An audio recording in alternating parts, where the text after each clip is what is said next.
Assalamu alaikum wa rahmatullahi wa barakatuhu. Alhamdulillah wassalatu wassalamu ala rasulillah. Welcome, brothers and sisters. Today's topic, we have chosen how to build yourself. How to build yourself. How to be a strong believer. How to have a strong personality. How to build your character. Brothers and sisters, first and foremost, before you can build a character, you need to have your relationships right. And the first relationship we need to have is the relationship with Allah subhanahu wa ta'ala. If that is not there, you have no foundation. The relationship with Allah subhanahu wa ta'ala sets the pace for every other relationship in your life. Everything in your life. It gives life the deepest meaning that one could even fathom. Otherwise, life becomes temporary meaning, short-lived meaning. Some people live only for their family, but family will go away. Some people live for their money, business and money will go away. Some people live while they have their health, but health is not guaranteed, suddenly it goes away. If we lose these things that we live for, what becomes of us? We start seeing life as meaningless more and more. And that's the result of why certain people fall into certain problems, mental illnesses, and God forbid, some people don't even see any reason to live on. The first thing, our relationship with Allah subhanahu wa ta'ala is the first thing. And I'm just going to quote an ayah from the Quran and one Hadith Qudsi, which should insha'Allah explain how do we build our relationship with Allah. Very simply, Allah says in Surah Aal-Imran from verse 190 to 195, A'udhu billahi minash shaitanir rajim. Bismillahir rahmanir rahim.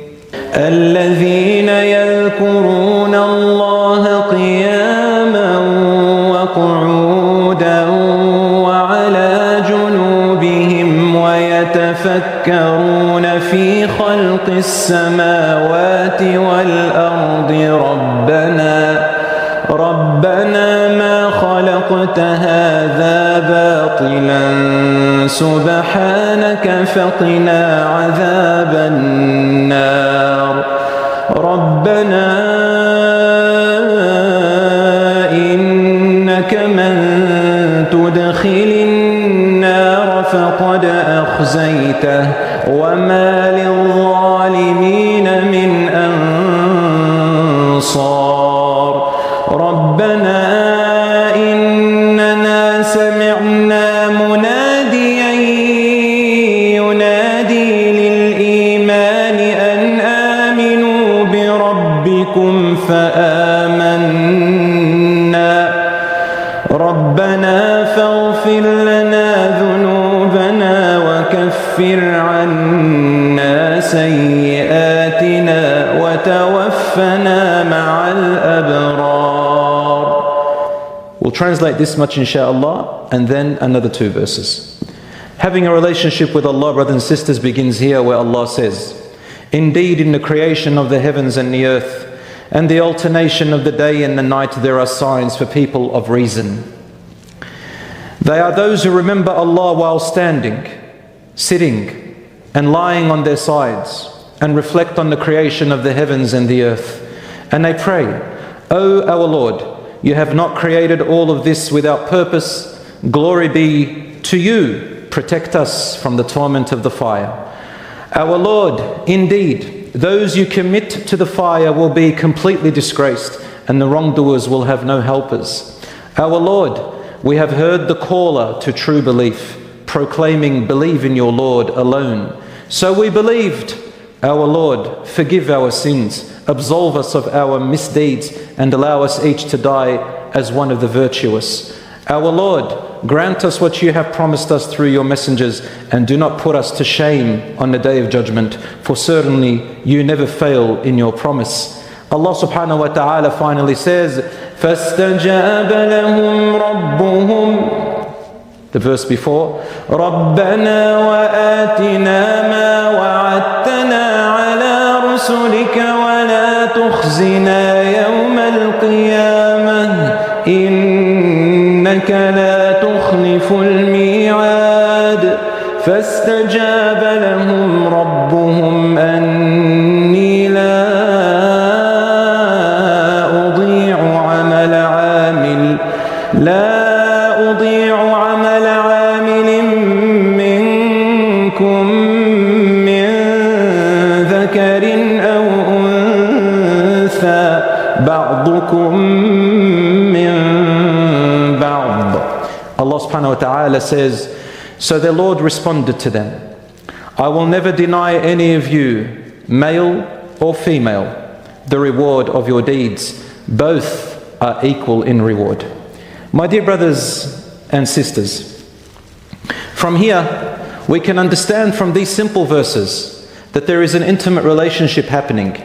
There is this two-way relationship happening between you and Allah, you and God. From the verse you understand that the first thing is that you have believed, and the most important thing is that you converse with Allah, you talk to Allah. So your relationship with Allah is built, brothers and sisters, by praying your 5 daily prayers, by charity, donation, doing good deeds, and constantly having a time in the night where you don't distract yourself and you dedicate a few minutes to talk to Allah subhanahu wa ta'ala, to keep saying Rabbana, Rabbana, Rabbana. Even the word our Lord, our Lord, our Lord is a loving relationship between you and Allah. When you think of Allah, think of Him as your Lord. What is the meaning of Lord? Lord only means caretaker, guardian, creator, the one who gives you, the one who looks after you, the one who protects you, the one who is there with you and the one who guides you.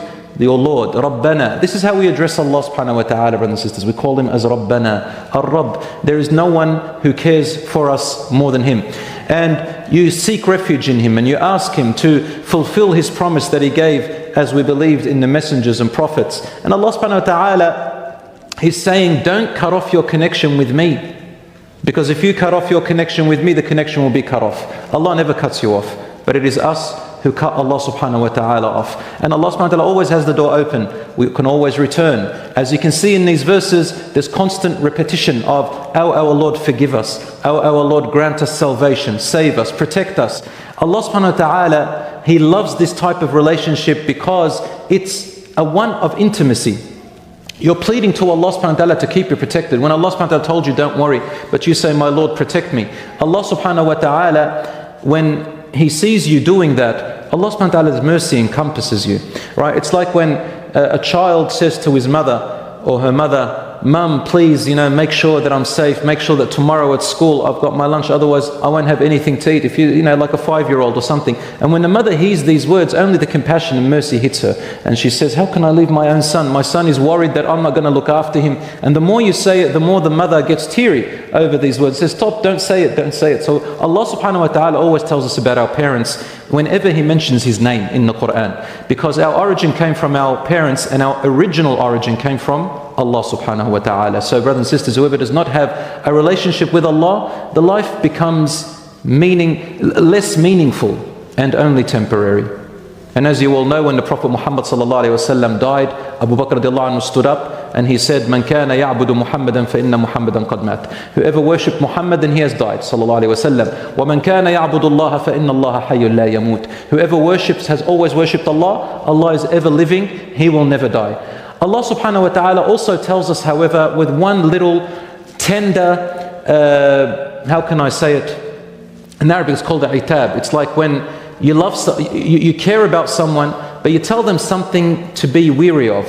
So Allah subhanahu wa ta'ala says in the Quran also, He says, some humans, when good happens to them, they stay connected to me, to Allah. And when a calamity befalls them, they begin to cut me off their life. And Allah subhanahu wa ta'ala says, everything is from Allah, but you need to put your patience and trust in Allah subhanahu wa ta'ala in whatever happens. Brothers and sisters, when COVID hit, and some of us who got sick, alhamdulillah, many of us made it through, may Allah have mercy on those who passed away.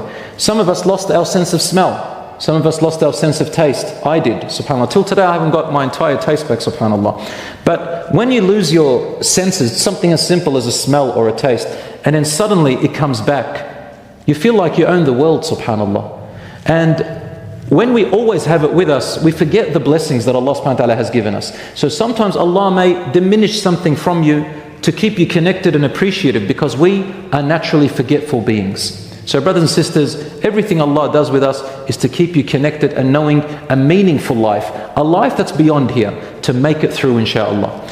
Brothers and sisters, I quote now a hadith of the Prophet ﷺ, which is in Sahih Bukhari 6502. It's called the Hadith Qudsi. Hadith Qudsi means that Allah subhanahu wa ta'ala spoke it, but it's not Quran. So it wasn't sent down as wahi, revelation is a scripture, nor was it just the Prophet's words which were said to him to say them in his own words. They are Allah's words said in human form, and they're not like the Quran, but they're a little bit higher than hadith, a little bit lower than ayah. They are called Quran, Hadith Qudsi. So when the Prophet ﷺ speaks on behalf of God, on behalf of Allah, Allah subhanahu wa ta'ala says to him, he said, Man aada li waliyan. Allah speaks. He says, whoever takes a close believer of mine, someone who is always close to me in the day and the night, and lives their life by my guidance, is called a wali, a close servant of mine. Whoever takes a close servant of mine as an enemy, hurts them, insults them, or anything like that, فَقَدْ بَارَزَنِي بِالْمُحَارَبَةِ. Then he or she who hurts that servant of mine who is close to me, then they have declared war for a combat with me. In other words, Allah declares war over that person. You mess with my servant, then you have declared war against me. He then said, and there isn't anything that my servant comes closer to me that I love more than the things which I have made compulsory upon him. The compulsory salat and the compulsory acts of worship, brothers and sisters, are the most beloved to Allah. They are the ones that connect you the most with Allah. That's why we make them the priority. Then Allah says, and my servant continues to get closer to me by doing acts which I did not make compulsory upon him. They are called voluntary acts, nawafil, such as voluntary salat, voluntary donation, voluntary good deeds that you do out of your love for Allah subhanahu wa ta'ala. He says, hatta uhibbuh, until I love him. Now Allah subhanahu wa ta'ala loves you in a certain way different to others. Not Allah's love for people is not the same. The more you connect with him, the more love increases. The further away, you feel it. You feel how you're distant from him. The closer you feel that love. So Allah says, I love him in a special way, or her. And when I love them in that special way, I become their hearing which they hear with, their eyes their sight which they see with, their hands which they touch with, their legs which they walk with. Then he starts to hear by my hearing, meaning that Allah subhanahu wa ta'ala, it's not literal, that when he or she listens, Allah subhanahu wa ta'ala guides their ears to love to listen to the things which he loves. And his ears begins to hate the things which Allah hates. And his eyes see what Allah loves to see, and his eyes hate what Allah subhanahu wa ta'ala hates. And his hands and feet the same. Allah says, and if he were to ask me for anything, or she, I will give them. And if they sought refuge in me, I will save them. And there isn't anything I ever hesitated to do more than when I hesitate to take my servant's soul at the time of death. For my soul, for my mu'min believer, my believing servant hates death, and I hate to cause him or her harm. However, death is inevitable. This hadith, as I said, is in Bukhari, number 6502, and similar to it in Muslim. As you can see, brothers and sisters, when we think about Allah, this is what He's telling us. This is the type of relationship that He is talking about. So, first and foremost, brothers and sisters, establish your relationship with Allah subhanahu wa ta'ala. Doing your 5 daily prayers, never leave them out. Increasing your voluntary work. Fast voluntary days. Donate and give charity. Even if it's moving an obstacle off the road, it is a form of charity which Allah loves. Smiling in your family's face, to your parents, to your siblings, to your brothers and sisters, to your children, to your spouse, your wife and your husband, to your Muslim brothers and sisters, to bring happiness to other people, to ward off harm from other people, to defend another person who is innocent, to speak well, to withhold your anger and not act out in the wrong way. Of course, anger, sometimes it's good and most often it's bad, but to restrain yourself from letting your emotions do the wrong thing, from monitoring what is halal and what is haram, and fearing Allah subhanahu wa ta'ala in night and day with what you earn and what you spend, how you nourish yourself and what you speak and what you learn, and All of these, brothers and sisters, is being with Allah subhanahu wa ta'ala. And finally Allah says to the Prophet ﷺ, فَاعْبُدْ رَبَّكَ حَتَّى يَأْتِيَكَ وَاعْبُدْ رَبَّكَ حَتَّى يَأْتِيَكَ الْيَقِينَ. Worship your Lord until death or certainty, until certainty comes to you. Certainty is death. Why did Allah call it certainty? Because no person in the entire world, nothing, not even an animal, Muslim or not Muslim, human or animal, jinn or angel, can deny that death is inevitable. That's why Allah called it yaqeen, certainty. And what is death to us as Muslims? It is when your soul completely leaves your body and you return to Allah. And then after that you come back alive. So death means returning back to the one who put you here, Allah. Inna lillah wa inna ilayhi raji'un. To Allah we belong and to Him we will return. فاستأنسي بالمنع وارعي حقه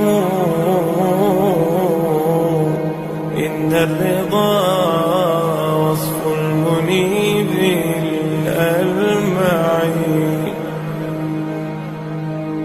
وإذا بدا من ناطق الوجدان ما يدعوك للياس